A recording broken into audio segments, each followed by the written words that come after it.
Jonathan Kuminga's future with the Golden State Warriors is growing increasingly uncertain as the restricted free agent forward continues to seek the kind of role and payday his draft peers have already secured.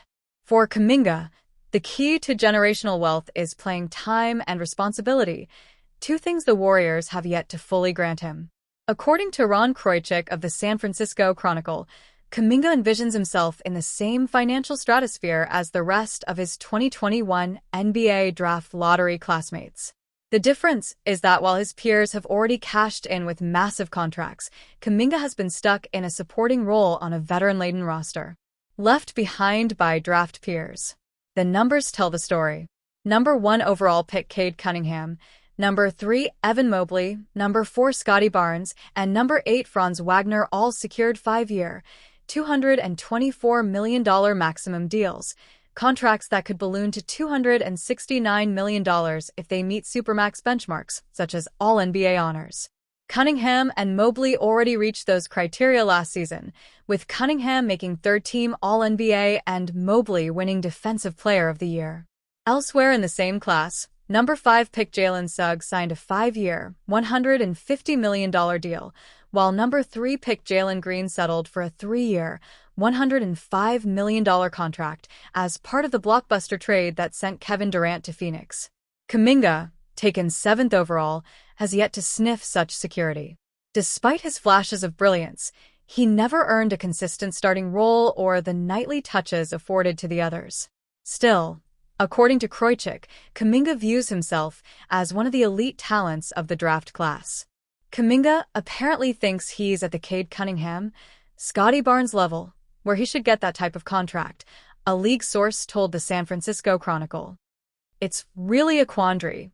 I think it's bad for the Warriors and bad for him.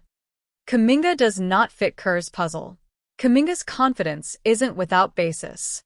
During Golden State's second-round playoff series against the Minnesota Timberwolves, he averaged 24.3 points on 55% shooting and 38.9% from deep over the final 4 games while Stephen Curry was out with a hamstring injury. Those performances convinced him he's ready for more. But Warriors coach Steve Kerr, who has admitted that player development is not his greatest strength, downplayed the possibility of expanding Kuminga's role given the team's veteran-heavy roster. "I've been asked to win," Kerr told the TK show in May. "And right now, he's not a guy who I can say, I'm going to play 38 minutes with the roster we have, Steph, Jimmy Butler, and Draymond Green, and put the puzzle together that way, and expect to win." That blunt assessment left Kuminga frustrated. He wants a fresh start elsewhere, but Golden State hasn't found an offer it deems acceptable in sign-and-trade discussions. Warriors' current offer. The Warriors' current proposal is a 2-year, $45 million contract with a team option on the second year, a deal designed to give them flexibility to trade him mid-season. They are also asking Kuminga to waive the inherent no-trade clause tied to such contracts. Kuminga, however, doesn't want to be used as a bargaining chip. He is pushing for a player option on the second year, or else he could take the $7.9 million qualifying offer and become an unrestricted free agent in 2026. That route could set him up for a bidding war. ESPN's front office insider Bobby Marks projects at least 10 teams, including the Lakers, Clippers, Pistons, Bulls, Hornets, Blazers, Jazz, Nets, and Wizards, to have significant cap space next summer. For a 22-year-old forward with star-level confidence and flashes of production, that could mean the kind of generational payday he has long been chasing. For the Warriors, the dilemma is clear. Maximize the present with veterans around Curry or gamble on Kuminga's future. Right now, both sides appear headed for a standoff that could determine not only Kuminga's career trajectory, but also Golden State's long-term direction. How the long-drawn stalemate between the Golden State Warriors and restricted free agent Jonathan Kuminga ends is anyone's guess. For now, the Warriors remain dug in, unwilling to surrender full control of Kuminga's future. But Bleacher Report's Dan Favale predicts the franchise will eventually cave, not the 22-year-old forward. One of these sides is going to blink first. And it's going to be the Warriors, Favale wrote. The contract standoff. The battle centers around one clause, who controls the second year of a 2-year, $45 million contract. Golden State insists it must be a team option. Kuminga and his camp are pushing for a player option, which would allow him to hit free agency as soon as 2026. Letting Kuminga sign his qualifying offer would be disastrous, Favale warned. He would be freshly angry and have the right to veto any trade, and his next team wouldn't own his bird rights. That eliminates any possibility of Golden State receiving adequate compensation for his services.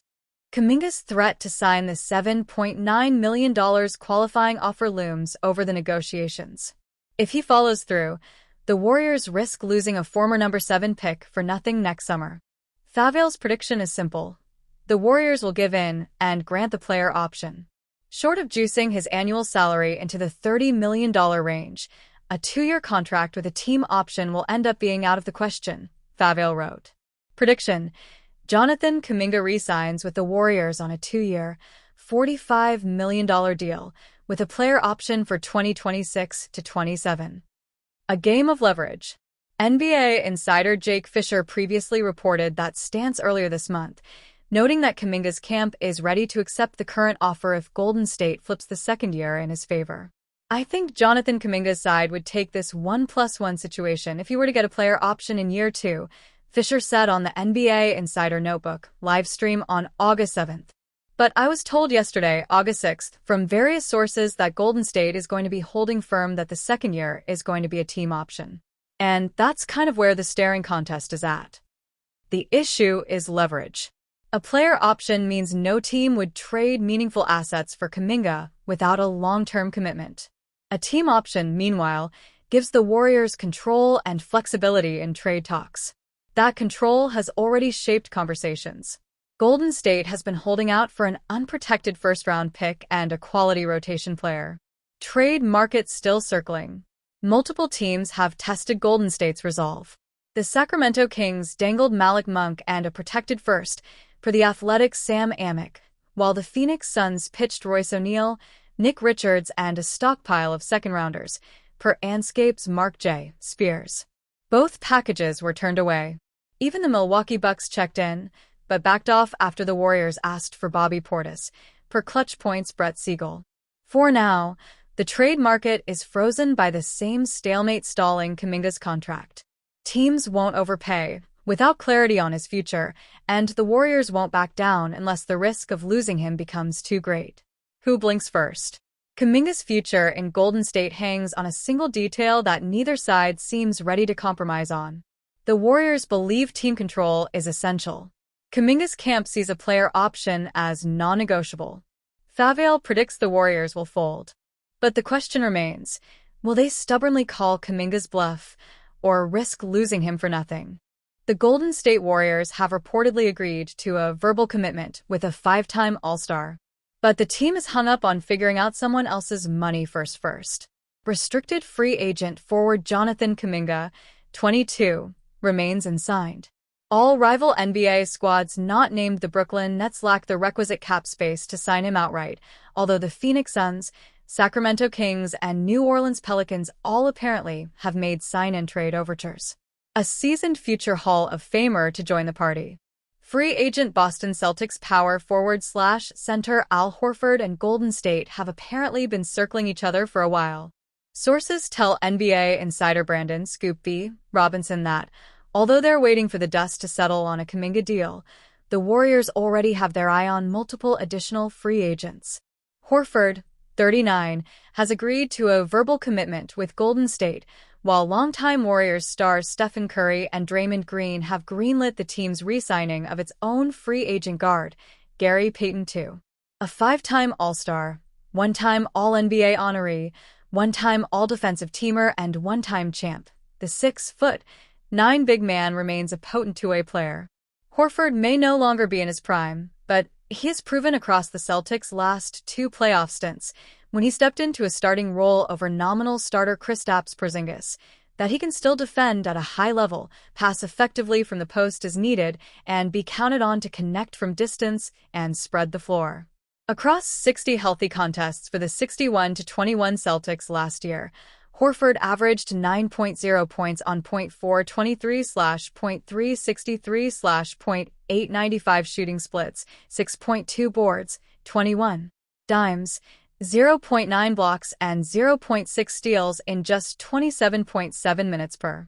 In 11 playoff games this spring, 9 starts, Horford averaged 8.0 points while slashing .472/.400/.857, 6.0 boards, 1.8 assists, 1.3 rejections, and 0.6 swipes a night. Horford would be joining a very old Warriors core, although he would give Curry an opportunity to play alongside a high-level floor-spacing traditional five for the first time in his extended career, second-year big Quinton Post notwithstanding. Golden State would trot out a first five that includes 4 35-year-old plus Hall of Famers with major playoff mileage, 39-year-old Horford, 37-year-old Curry, and 35-year-old forwards Jimmy Butler and Green. 32-year-old Payton is no spring chicken either.